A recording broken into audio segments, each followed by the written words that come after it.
നമസ്കാരം. ധനം, ഐശ്വര്യം, സ്നേഹം, ഭൗതിക സുഖം, കല, സംഗീതം, സമൃദ്ധി ഇവയുടെയൊക്കെ ഗ്രഹമായ ശുക്രൻ ഫെബ്രുവരി 6 വെള്ളിയാഴ്ച പുലർച്ചെ 1:15 കുംഭൻ രാശിയിലേക്ക് രാശി മാറും. കുംഭൻ രാശിയിൽ ഫെബ്രുവരി 3 മുതൽ ബുധനും കൂടി ഉണ്ട്. അപ്പോൾ ശുക്രനും ബുധനും കൂടെ ഒന്നിക്കുമ്പോൾ ലക്ഷ്മി നാരായണ യോഗം എന്ന രാജയോഗം കിട്ടും. അത് പണവും സമൃദ്ധിയും വർദ്ധിക്കും, ആഗ്രഹങ്ങൾ നടക്കും. കലാരംഗത്ത്, സോഷ്യൽ മീഡിയയിൽ, ബിസിനസ്സിൽ, ജോലിയിലൊക്കെ വിജയിക്കാൻ സാധിക്കും. പ്രശ്നങ്ങളൊക്കെ മാറിയിട്ട് ഭാഗ്യം വർദ്ധിക്കും. 12 രാശിക്കാരിലും വ്യത്യസ്ത ഫലങ്ങളാണ് കിട്ടുക. ഒപ്പം തന്നെ നിങ്ങളുടെ ജാതകത്തിൽ ഈ യോഗമുണ്ട്. ഒപ്പം ശുക്രനും ബുധനും ബലവാനാണ് നിങ്ങൾക്കെങ്കിൽ അവർക്കൊക്കെ കൂടുതലായിട്ട് ശുഭഫലവും ഭാഗ്യവും വർദ്ധിക്കും, ആഗ്രഹങ്ങളൊക്കെ നടക്കും. ഈ രാശിമാറ്റം 8 രാശിക്കാർക്ക് കൂടുതലായിട്ട് ഗുണങ്ങൾ കിട്ടും. അപ്പോൾ ഏതൊക്കെ രാശിക്കാരാണെന്ന് നോക്കാം.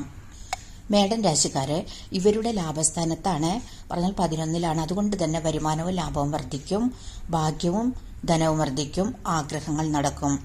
ഇടവൻ രാശിക്കാർ ഇവരുടെ 10-ലാണ്, പറഞ്ഞാൽ കേന്ദ്രഭാവത്തിലാണ്. ഒപ്പം തന്നെ നിങ്ങളുടെ രാശിയുടെ അധിപൻ കൂടിയാണ് ശുക്രൻ. അതുകൊണ്ട് തന്നെ നിങ്ങൾക്ക് രാജയോഗപ്രദമായ ഗുണങ്ങൾ കിട്ടും. കുടുംബത്ത് ഐശ്വര്യം നിലനിൽക്കും. അതുപോലെ ശുഭകാര്യങ്ങളൊക്കെ നടക്കും, ധനലാഭം ഉണ്ടാകും.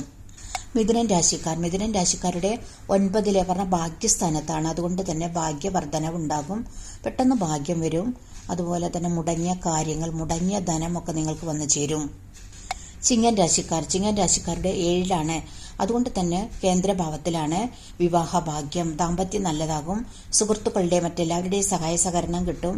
ബിസിനസ്സിൽ, കൂട്ടു ബിസിനസ്സിലൊക്കെ ലാഭം വർദ്ധിക്കും, ധനലാഭം ഉണ്ടാകും. അതുപോലെ ശുഭകാര്യങ്ങളൊക്കെ നടക്കും. തുലാം രാശിക്കാരുടെ 5-ാം ഭാവത്തിലാണ്. അതുകൊണ്ട് തന്നെ ഒപ്പം തന്നെ നിങ്ങളുടെ രാശിയാധിപൻ കൂടിയാണ് ശുക്രൻ. അതുകൊണ്ട് തന്നെ നിങ്ങൾക്ക് ഭാഗ്യവും ധനവും വർദ്ധിക്കും, വിവാഹ ഭാഗ്യം, അതുപോലെ സന്താന ഗുണം വർദ്ധിക്കും.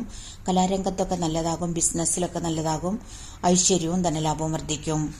വൃശ്ചികൻ രാശിക്കാരുടെ 4-ലാണ്, പറഞ്ഞാൽ കേന്ദ്രഭാവത്തിലാണ്. അതുകൊണ്ട് തന്നെ അവർക്ക് രാജയോഗപ്രദമായ ഗുണങ്ങൾ കിട്ടും, സന്തോഷവും സമൃദ്ധിയും ഉണ്ടാകും, ഐശ്വര്യവും ധനവും വന്നു ചേരും. മകരൻ രാശിക്കാരുടെ 2-ലാണ്, പറഞ്ഞാൽ ധനഭാവത്തിലാണ്. അതുകൊണ്ട് ധനാഭിവൃദ്ധി ഉണ്ടാകും, ബിസിനസ്സിൽ, കൂട്ടു ബിസിനസ്സിലൊക്കെ ലാഭം വർദ്ധിക്കും, കുടുംബത്ത് ഐശ്വര്യം നിലനിൽക്കും, സമ്പത്തും സമൃദ്ധിയും ഉണ്ടാകും. കുംഭൻ രാശിക്കാരുടെ സ്വന്തം രാശിയിലാണ്. അതുകൊണ്ട് തന്നെ അത് കേന്ദ്രഭാവത്തിലാണ്.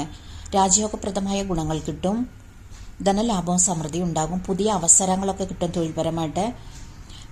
അതുപോലെ തന്നെ സമ്പത്തും ഐശ്വര്യം ഉണ്ടാകും. ഇത്രയും രാശിക്കാർക്കാണ് ഈ ലക്ഷ്മിനാരായണ യോഗം കൊണ്ട് കൂടുതലായിട്ട് ഗുണങ്ങൾ കിട്ടുക. മറ്റ് രാശിക്കാര്, നക്ഷത്രക്കാരും നിങ്ങളെ മഹാലക്ഷ്മി പ്രീതി വരുത്തുന്നത്, വെള്ളിയാഴ്ചകളിൽ നിങ്ങളെ ദേവീപ്രീതി വരുത്തുന്നതൊക്കെ കൂടുതലായിട്ട് ഭാഗ്യവും ലാഭവും വർദ്ധിക്കും. വീഡിയോ ഇഷ്ടമായാൽ സബ്സ്ക്രൈബ് ചെയ്യാനും ലൈക്ക് ചെയ്യാനും കമൻറ്റ് ചെയ്യാനും മറക്കരുത്. താങ്ക്